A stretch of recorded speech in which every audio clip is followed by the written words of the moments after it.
할렐루야. 좌우로 인사 좀 나누십시다. 반갑습니다. 잘 오셨습니다. 한 주간 잘 지내셨습니까? 수영 깎았습니다.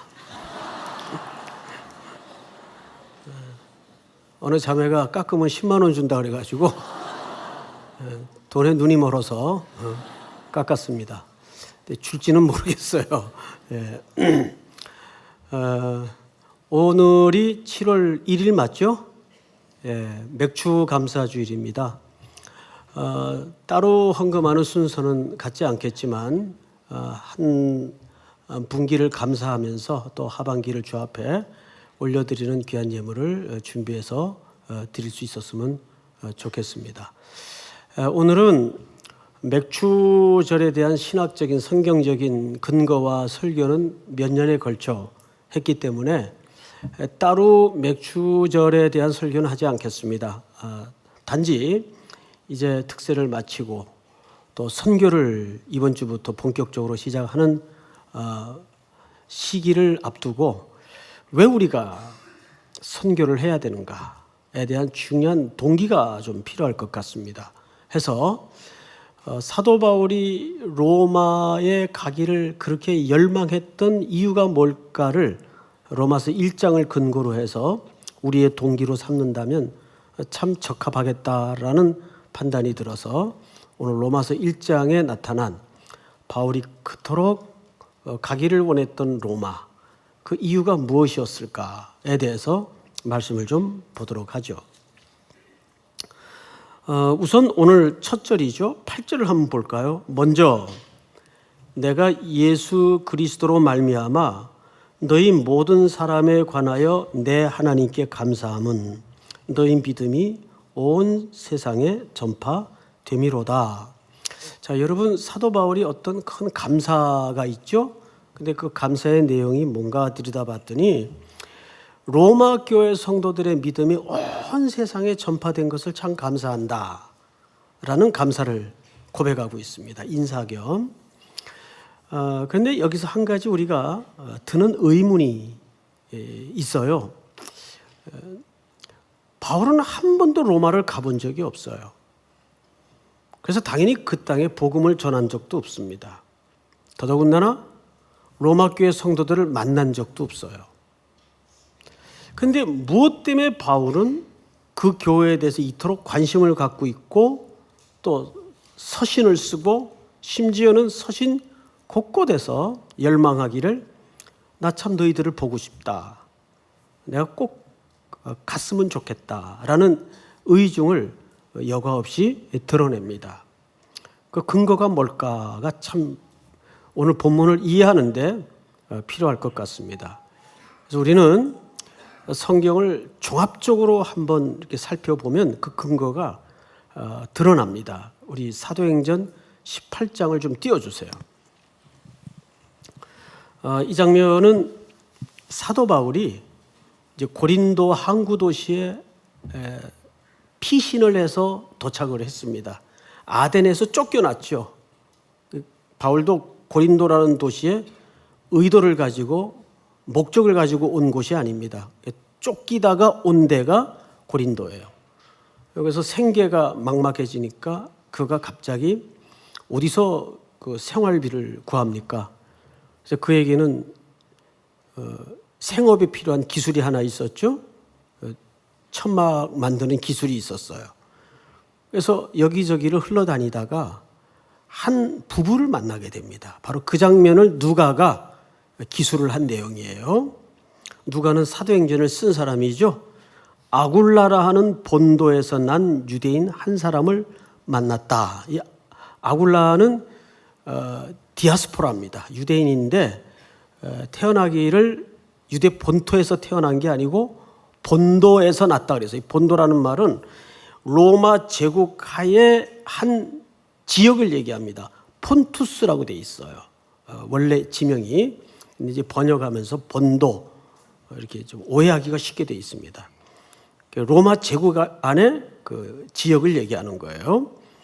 아굴라라는 본도에서 난 유대인 한 사람을 만나니 글라우디오가 모든 유대인을 명하여 로마에서 떠나라 한 거로 무슨 얘기냐 하면 이때 황제가 글라우디오입니다. 이 글라우디오가 칙령을 하나 발표하는데 그 칙령 이름이 나사렛 칙령이라고 AD 49년도에 선포를 해요. 그때 황제가 이 글라우디오입니다. 이 글라우디오가 무슨 명령을 내렸는가 하면 나사렛 칙령을 통해서 모든 유대인들은 로마에서 떠나라. 추방 명령을 내린 거예요. 그때 이 아굴라와 그 아내인 브리스길라와 함께 이달리아로부터 새로 온지라 바울이 그들에게 가매. 이들이 이렇게 만나지게 된 겁니다. 여기 그 아내 브리스길라는 로마서 마지막 부분에 보면 브리스가와라고 이렇게 표현되어 있어요. 브리스가. 이 브리스가라는 말은 쉽게 얘기하면 로마식 이름인데 브리스길라는 애칭이에요. 그러니까 이 이름으로 봐서 이 여인의 신분을 금방 알 수가 있습니다. 로마 시민권자는 물론이요, 로마의 귀족 출신의 이름이에요.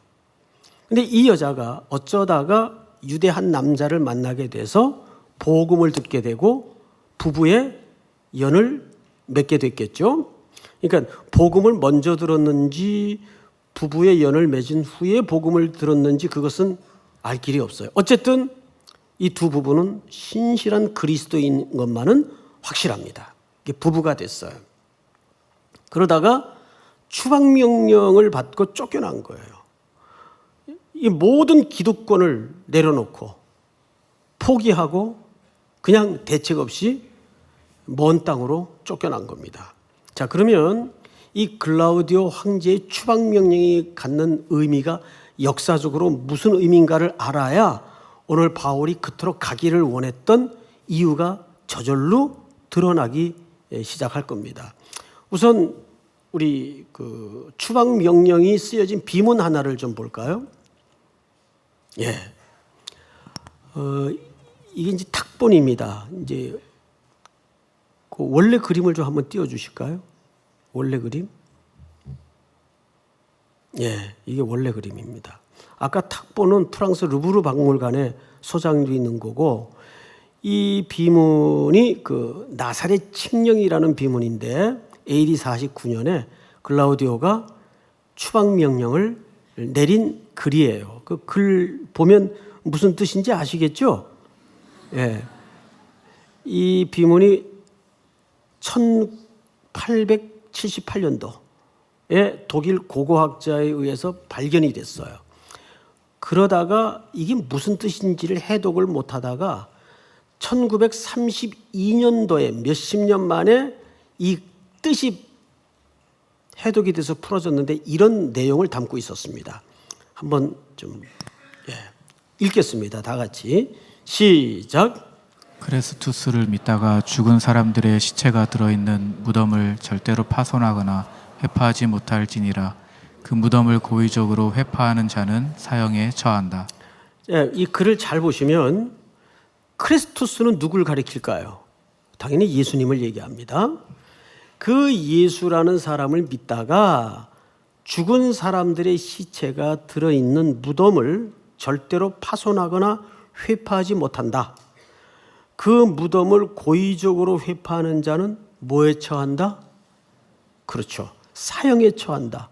그러니까 이 칙령에 대한 명령이 굉장히 엄정한 명령이었어요. 얼마나 이 내용 자체가 그 시대에 중요했으면 사형에 처한다라는 문서를 여기에다가 조항으로 집어넣습니다. 자, 여기에서 왜 예수 믿는 사람들이 쫓겨났는가가 드러납니다. 그 당시 예수 믿는 사람들 속에 로마에는 유대인들이 5만 명이 살고 있었어요. 그런데 그 중에는 본토 예루살렘 유대에서 온 사람들과 기존 로마에 있던 사람들 사이에 부활의 문제로 격심한 논쟁이 벌어졌습니다. 예수님이 진짜 부활하셨다. 근데 이미 로마에 오랫동안 나와 살던 사람들은 에이, 웃기지 마라. 어떻게 사람이 죽었다가 살아나냐? 진짜 예수님이 부활하셨다. 그래서 기독교인들은 예수님이 부활하셨다고 주장을 하고 기존 유대인들은 아니다라고 항변을 합니다. 자, 그러니까 이 문제는 유대인과 로마인 간의 문제가 아니에요. 유대인과 유대인 간의 문제로 날마다 논쟁이 벌어지고 소요가 일어났어요. 유대인들끼리. 근데 그 당시 아시겠지만 로마의 가장 강경한 정책은 평화 정책이에요. 그 평화는 힘으로 유지되는 팍스 로마예요. 진정한 평화가 아니죠. 그래서 로마 사람들은 너희들이 뭘 믿는 거에 대해서는 우린 관심 없다. 단 어떤 종교를 믿든 상관없지만 그것으로 인해서 분란이 일어나고 우리 가이사 황제에게 누가 되는 일이 벌어질 때는 그건 용서가 없었어요. 이렇게 부활의 문제로 시끄러워지니까 어떤 일이 벌어졌을까요? 야, 이거 안 되겠다. 추방을 해버린 거예요. 그때 추방된 사람이 5만 명 중에 2만 명이에요. 자, 그러면 잘 생각을 해보세요. 로마 당국의 입장에서는 유대교와 기독교인이 구분이 될까요? 안 될까요? 구분이 안 되죠. 그냥 자기네들 속에 무슨 신학적인 복잡한 문제가 있나 보다. 이 정도지 똑같은 유대인인 거예요, 그냥. 그러니까 야, 시끄럽다. 안 되겠다. 그리고 전부 다 쫓아내버린 겁니다. 이게 나사렛 칙령이라고 그래서 바로 이 비문에 적혀 있는 내용이에요. 이게 AD 49년도에 일어났던 일입니다. 자, 그러면 로마서라는 책을 쓰기 위해서 바울이 붓을 들었던 시기가 AD 57년도예요. 여러분, 그럼 약 8년에서 10년 어간의 세월이 지난 겁니다. 근데 이 글라우디오 황제 다음의 황제가 그 유명한 네로입니다. 글라우디오는 아내에 의해서 독살이 돼요. 승계 문제로. 그리고 등장한 황제가 역사에 길이 남을 네로가 등장을 합니다. 네로의 등장은 기독교인들에게 더 본격적인 박해를 예고하는 시대적 변화였어요. 그러니까 갈수록 힘들어지는 거예요. 그러면 바울의 입장에서 이 브리스길라와 아굴라로부터 들었던 로마 교회 상황과 그리고 이제 10년이 지났어요. 어간 8년에서 10년이 지났을 때 거기 로마에 남겨진 교회와 성도들의 상황이 어떠했겠는가를 한번 유추해 보십시오. 그때는 로마의 모든 시민들은 일상에서 만나면 이런 인사를 해야 먹고 살 수 있는 길드라는 시스템을 만들었어요. 가이사가 주님이십니다. 그렇습니다. 가이사가 주님이십니다. 근데 이 인사를 누구는 할 수 없었을까요? 그리스도인들은 할 수가 없었어요. 오직 우리가 신앙하는 고백은 예수 그리스도만이 주님이십니다. 그래서 그들은 점점점 사회 속에서 고립되고 박해받고 물질적으로도 물리적으로도 격심한 시련 속에 들어가기 시작합니다. 그런 상황 속에서 일상을 살아낸다는 것이, 버틴다는 것이 쉬울까요? 결코 문자로 만나는 것만큼 쉽지가 않습니다. 이거는 정말 온 생애를 걸어야 되고 전 존재를 걸어야 되는 싸움이었어요. 그래서 이 나사렛 칙령의 내용에 보면 무덤을 그래서 파헤치지 못하도록 되어 있습니다. 왜? 또 부활에 대한 시비가 일어날까 봐. 그때 당시 그리스도인들과 유대인들 사이의 논쟁이 이 부활의 문제였기 때문에. 이제 이해가 되죠? 여러분, 그런 관점에서 로마서 10장에 보면 이런 기록이 남아 있어요. 제가 그냥 읽겠습니다. 네가 만일 네 입으로 예수를 주로 시인하며 또 하나님께서 그를 죽은 자 가운데서 살리신 것을 네 마음에 믿으면 구원을 받으리라. 이게 로마서 10장 9절의 말씀이에요. 그래서 바울이 이 기록을 그래서 남기는 겁니다. 입으로 시인하면 구원을 받으리라. 부활의 주님의 은혜로 구원을 얻을 것이다. 그래서 여러분 오늘 첫 번째로 11절을 보시면 사도 바울이 로마로 가기를 그토록 열망했던 중요한 이유가 등장을 하죠. 11절을 같이 읽습니다. 시작. 내가 너희 보기를 간절히 원하는 것은 어떤 신령한 은사를 너희에게 나누어 주어 너희를 견고하게 하려 함이니. 너희를 뭐하게 하기 위해서?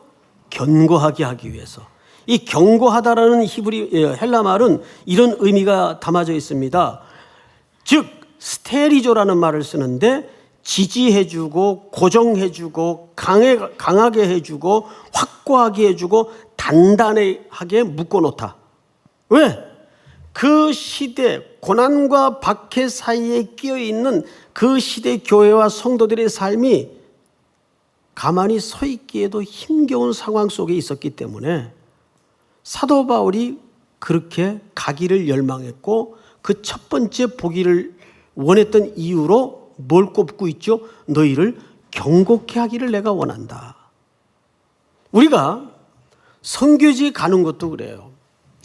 제가 한 4년 전에 일본 순회를 하다가 이제 오키나와 순서가 되어서 오키나와라는 섬에 이제 우리 청년들 한 팀이 가 있어서 순방을 하게 되었습니다. 도착을 했더니 저를 이제 아와세 교회라는 교회로 인도를 해요. 근데 미국 사람이 나오더라고요. 그래서 가슴이 또 덜컥 내려앉았죠. 아, 이거 짧은 영어로 또 영어로 대화를 해야 되나. 그리고 이제 제가 물었어요. 영어 하시냐고 그랬더니 막 손사래를 치면서 자기 영어 전혀 못한대요. 그래서 너무 안심이 돼가지고 그러냐고. 근데 보니까 이분이 혼혈인인데 꼭 생기긴 미국 사람처럼 생겼는데 영어를 전혀 못하세요. 그러면서 이제 일본 통역을 세워서 이분하고 대화를 하는데 아주 흥분을 해서 자랑 하나를 해요. 자기네들이 3.1교회 선교를 그대로 카피를 해가지고 일본의 정교함과 섬세함을 얹어서 그대로 대만에 똑같이 선교를 갔답니다. 그래서 이제 일본인의 밤, 우리 코리안 파티 하듯이 일본인의 밤을 열어서 재팬 파티를 하는데 결신자가 500명이 됐다는 거예요. 우리가 가서 선교한 것보다 훨씬 많은 결신자를 낸 겁니다. 그래서 자랑을 하는 거예요. 그 자랑 끝에 이분이 해준 이야기가 아주 오래 남아요. 무슨 얘기를 하냐면, 목사님, 3.1교회 성도들이 우리 교회에 그냥 한두 번 왔다가 말았다면 우리에게 그런 힘이 안 나왔을 거라 그래요. 그러면서 하는 얘기가 지속적으로 오셨기 때문에. 어떻게 왔다고요? 지속적으로 오셨기 때문에 거기에서 자기네들이 힘이 생겼다는 거예요. 여러분, 선교 간다고 다 꽃길 깔아놓고 환영하는 건 아니거든요. 어떤 교회는 정말 부담스러워하는 교회도 있고 그게 보이거든요. 또 환영하지 않는 데도 있고 또 대적하는 데도 있고 별의별 상황을 다 만납니다. 그럼에도 불구하고 우리는 환영을 하든 환영을 안 하든 힘이 들든 힘이 들지 않든 그냥 가는 거예요. 매년 목류병 환자처럼 캐리어 가방 들고 그냥 가는 거예요. 여름이 오면 겨울이 오면 아무 생각 없이 그냥 가는 거예요. 그런데 그 지속함이 뭐가 됐다고요? 그들에게 힘이 됐다고요. 힘이. 우리가 가서 첫 번째 중요한 것은 그들을 어떻게 하기 위해서예요? 견고하게 하기 위해서. 두 번째 이유가 뭐냐면 여러분 12절을 한번 볼까요? 12절. 다 같이 읽겠습니다. 시작. 이는 곧 내가 너희 가운데서 너희와 나의 믿음으로 말미암아 피차 안위함을 얻으려 함이라. 피차 안위함을 얻으려 함이라. 이 안위라는 말은 여기에 유일하게 한 번 딱 등장하는 특별한 단어입니다. 왜냐하면 이 단어가 이 복합 명사입니다. 어떤 단어와 합해진 단어인가 하면 이 쉰 무엇과 함께라는 뜻이에요. 쉰 파라칼레오. 즉 파라칼레오라는 말은 옆에 불러서 격려한다 그 뜻이에요. 그러니까 쉰 파라칼레오라는 말은 옆에 불러다가 뭐 한다고요? 격려한다 그 말이에요. 확인한다, 격려한다. 이게 무슨 뜻인지 실제 예를 하나 드릴게요. 여러분 선교 가면 은혜를 나누고 눈물을 나누고 헌신을 나누고 쏟아붓고 와요. 그런데 정직하게 한번 냉정하게 생각해 보십시다. 정말 나누고만 옵니까? 쏟아붓고만 옵니까? 그렇지 않거든요. 오히려 우리가 그 현장에서 얻어가지고 오는 게 훨씬 많아요. 저희 교회가 부산의 수영록교회하고 이제 매년 그 5대양 6대주에 흩어져 있는 선교사님들 또 이민교회 어려운 목회자분들을 섬기는 일을 공동으로 해요.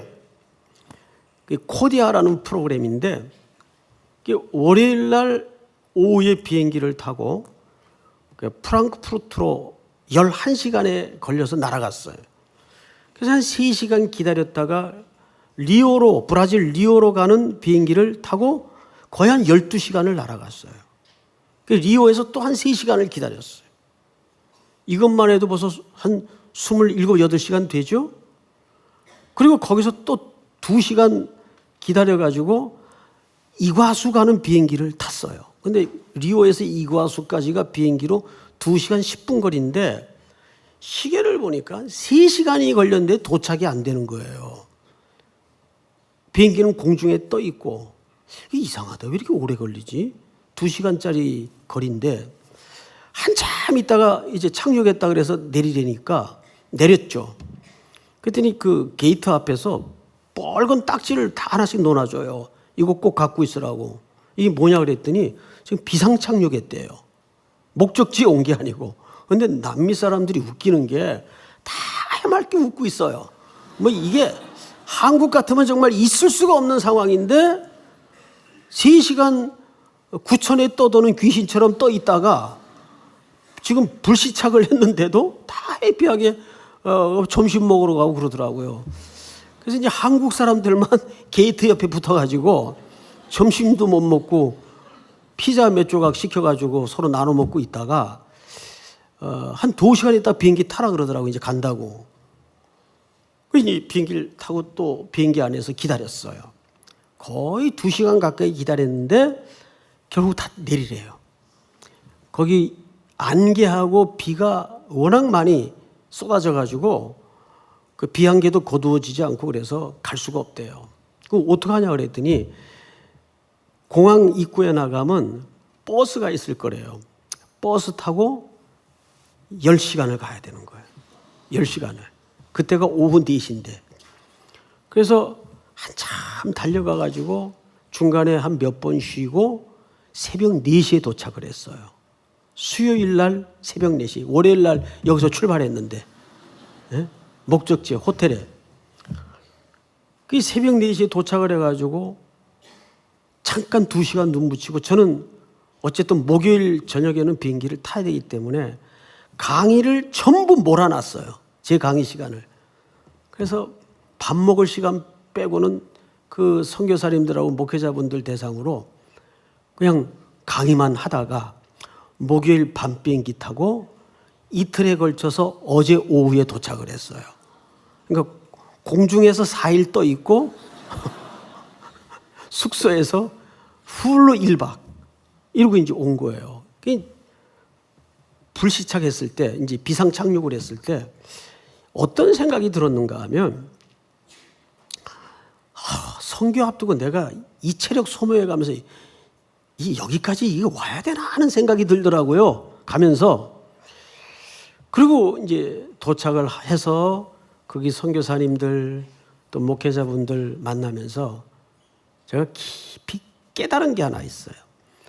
하나님은 시간 운영을 허투루 하지 않으시는구나. 정말 필요한 분들, 만나야 될 분들을 거기에 예비하셨더라고요. 남미는 워낙 멀기 때문에 일단 선교사분들이 지원을 이제는 안 한답니다.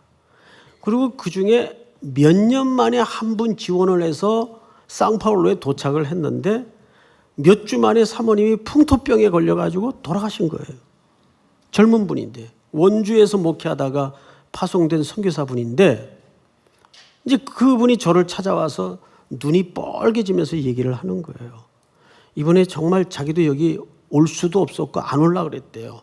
근데 주변에 선교사님들이 등을 밀다시피 해서 억지로 참석을 했는데 목사님 강의를 통해서 너무 위로가 됐다고 그런 말씀을 하시더라고요. 그러니까 오히려 그런 분들의 고백과 그 열악한 환경 속에서도 목회와 선교를 감당하고 있는 분들을 보면서 제가 느낀 생각은 고린도후서 6장의 말씀이에요. 띄워주세요. 이런 얘기죠. 무명한 자 같으나 유명한 자요. 죽은 자 같으나 보라 우리가 살아있고 징계를 받는 자 같으나 죽임을 당하지 아니하고 10절 다 같이 시작. 근심하는 자 같으나 항상 기뻐하고 가난한 자 같으나 많은 사람을 부유하게 하고 아무것도 없는 자 같으나 모든 것을 가진 자로다. 그거 확인했어요. 아, 우리가 쏟는 눈물, 헌신, 수고, 땀 결코 이것이 헛된 것이 아니었구나. 그거를 피차가 확인하게 되더라고요. 바로 그 얘기를 하는 거예요. 안위를 받고자 함이라. 그러니까 이것은 서로 야 우리가 가는 이 길이 결코 헛되지 않다를 피차 뭐 하는 거라고요? 확인하는 거라고요. 우리가 매년 선교 현지에 가서 그걸 확인받고 오잖아요. 그래 이번에도 참 황금 같은 휴가를 썼지만 없는 재정에 비행기 싹 내서 시간을 투자해 갔지만 바보같이 여름을 보냈지만 이 수고와 이 헌신과 이 눈물과 이 땀이 결코 헛되지 않다. 이걸 확인을 하고 확인을 받고 안위를 누리고 오는 거예요. 마지막으로 세 번째, 사도 바울이 그토록 로마 교회를 가기를 원했던 열망을 우리는 14절에서 만납니다. 14절을 한번 같이 읽어볼까요? 다 같이 시작. 헬라인이나 야만인이나 지혜 있는 자나 어리석은 자에게 다 내가 빚진 자라. 자, 여러분 우리가 다 무슨 자라고 표현하고 있죠? 빚진 자다. 많이 들은 표현이기 때문에 부연 설명 안 하겠습니다. 이 빚진 자라는 말은 의무를 가진 자다 그 말이에요. 근데 이 말을 조금 더 내면 있게, 내실 있게 들여다볼 현장이 하나 있습니다. 로마서 15장을 다 열어주세요. 가까우니까 직접 봅시다. 로마서 15장 22절. 제가 좀 읽겠습니다. 그러므로 또한 내가 너희에게 가려 하던 것이 여러 번 막혔더니 이제는 이 지방에 일할 곳이 없고 또 여러 해 전부터 언제든지 서바나로 갈 때에 너희에게 가기를 바라고 있었으니 앞을 잠깐 보십시다. 바울이 한 얘기의 요지가 이거예요. 오래전부터 나는 서바나로 가기를 원했다. 근데 가는 길에 너희를 좀 둘러볼 마음을 갖고 있었다. 그러면 서바나가 일단 어디입니까? 지도를 놓고 보면 스페인을 얘기합니다. 스페인. 근데 스페인을 가기 위해서는 이 로마를 지나갑니다. 그러니까 이렇게 이야기가 된 거예요. 로마가 목적이 아니라 물론 거기도 목적이 있지만 진짜 목적지는 어디란 얘기예요? 서바나라는 얘기예요. 그때 서바나는 이들의 인식 속엔 땅끝입니다. 내가 서바나를 가기를 원할 때 너희를 두르기를 원했다. 보기를 원했다. 그리고 이제 24절을 한번 볼까요? 이는 지나가는 길에 너희를 보고 먼저 너희와 사귐으로 얼마간 기쁨을 가진 후에 너희가 그리로 보내주기를 바람이라. 앞을 보실까요? 이런 걸 좀 밉상이라 그래요. 사실은. 자, 생각을 해보십시오. 상상을 해보세요.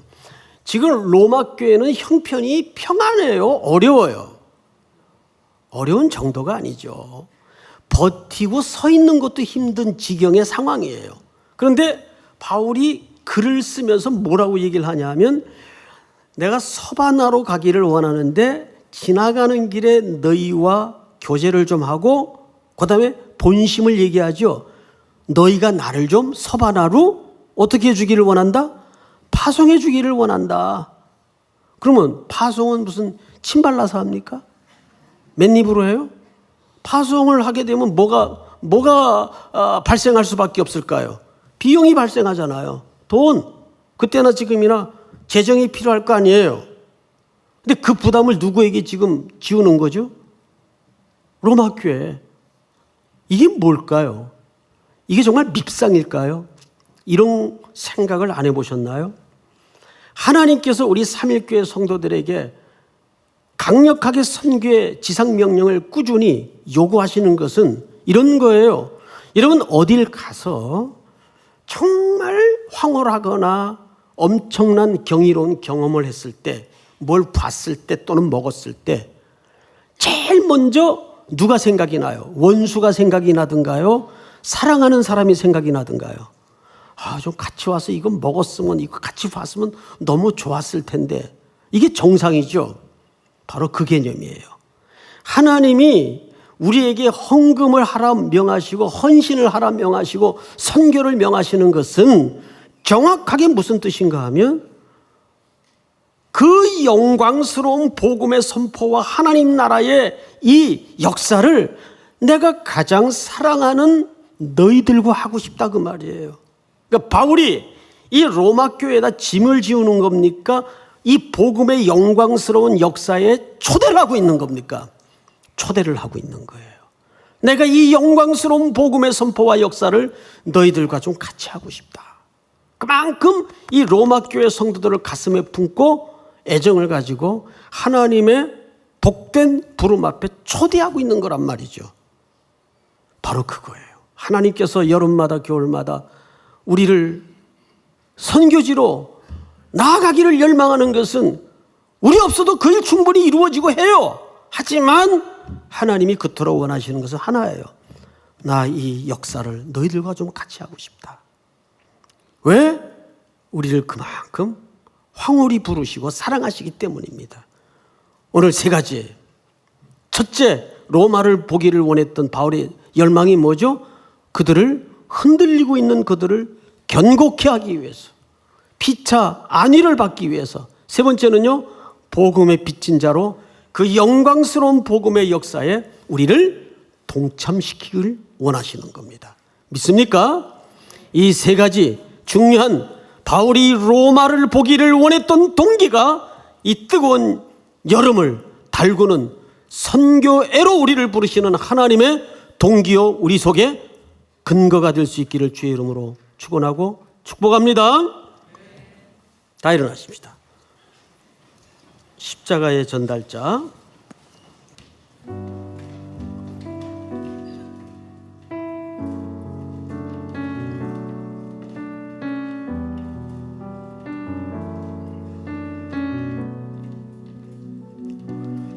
난 지극히 작은 자 죄인 주의 괴수 무익한 날 부르셔서 간절한 기대와 소망 부끄럽지 않게 십자가 전개하셨네. 어디든지 가리라 주 위에 서라면 나는 전하리 그 십자가 내 몸에 맨 십자가 그 보혈의 향기 온 세상 채울 때까지 살아도 주를 위해 살아도 주를 위해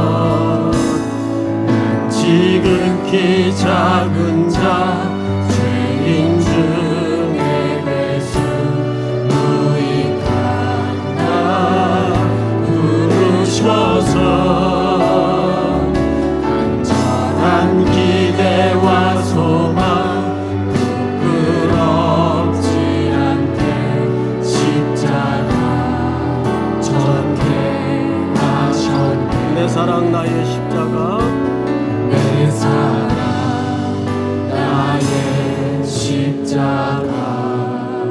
우리 한번 서신 채로 고요히 눈을 감으십시다. 얼굴 한번 보지 못했던 로마의 성도들을 바울은 왜 그렇게 보기를 원했고 가기를 열망했을까요? 그들을 견고케 하기 위함입니다. 그리고 피차 우리가 걷고 우리가 가는 이 길이 헛되지 않다라는 안위를 얻고자 함이었습니다. 그리고 우리는 복음의 빚진 자입니다. 하나님께서는 이 땅의 교회 존재 양식을 선교로 삼으셨습니다. 성도가 사는 이유도 당연히 선교이어야 합니다. 우리는 복음의 빚진 자로 이 영광스러운 복음 선포의 역사에 하나님이 우리를 그렇게 사랑하시어 초대하시고 그 일을 함께하고 싶은 열망을 가지고 우리를 초대하신다는 사실 앞에 기꺼이 올여름도 곳곳을 누비며 땅끝을 향하여 동해, 제주, 영덕, 울진, 일본, 대만, 캄보디아, 미얀마, 레바논, 몽골 온 땅끝까지 하나님의 부름 앞에 흥겹고 즐거운 마음으로 순종하는 여름이 될 수 있도록 인도해 주시옵소서. 주여 부른 다음에 소리내어 통소로 다 같이 기도합니다. 주여, 하나님 은혜를 진심으로 감사합니다. 지난 6개월 동안도 하나님이 걸어